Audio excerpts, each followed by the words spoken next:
Assalamu alaikum, dear democratic people at home and abroad. An election is not just about the day we cast our votes. What unfolds in the period leading up to the election is also crucial, as it sets the stage for what happens on the voting day. In the upcoming one-sided election on 7th January, a mere formality where the result of all 300 seats is predetermined, and Sheikh Hasina herself selects so-called winners. The pre-election environment is marred by state-sponsored violence and human rights violations. The fascist regime has used partisan members of law enforcement agencies, administration and the judiciary to suppress opposition activists and turned the election commission into a party affiliate. This dumb election, which is neither inclusive nor participatory and commonly rejected by Bangladesh Nationalist Party BNP, 62 pro-democracy political parties and the people of Bangladesh, creates a mockery to the nation's democratic aspiration.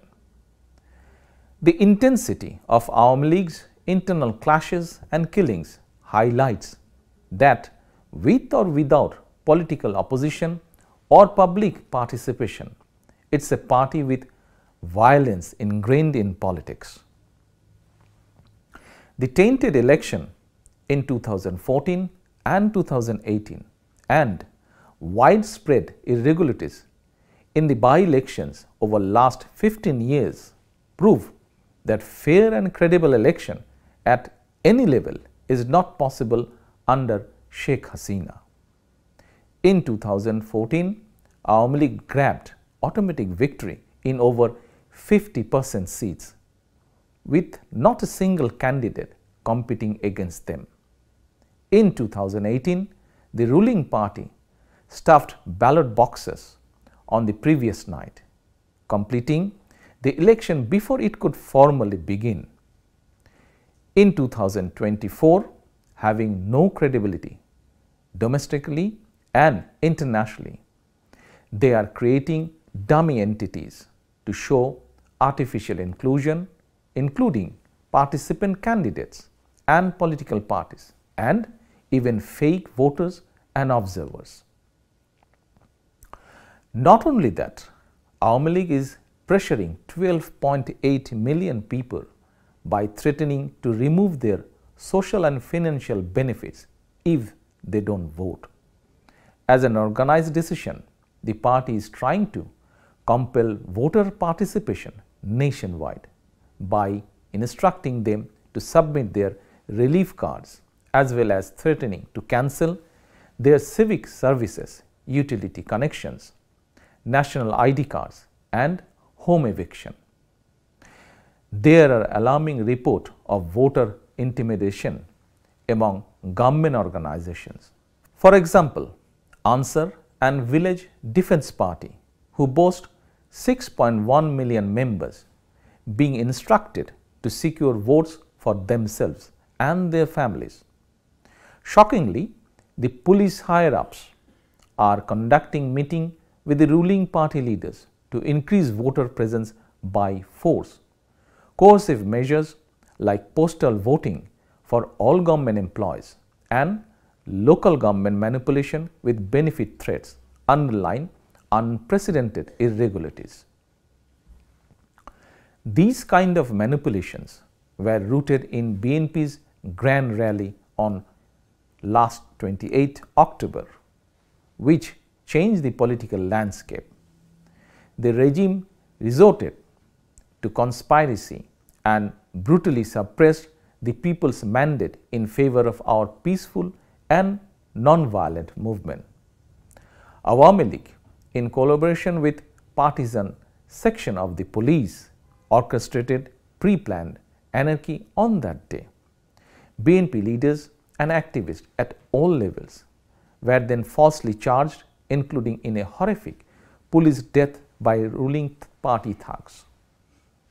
In the last 2 months, around 25,000 of our party members have been arrested and 28 innocent individuals have died, including 9 in the police custody.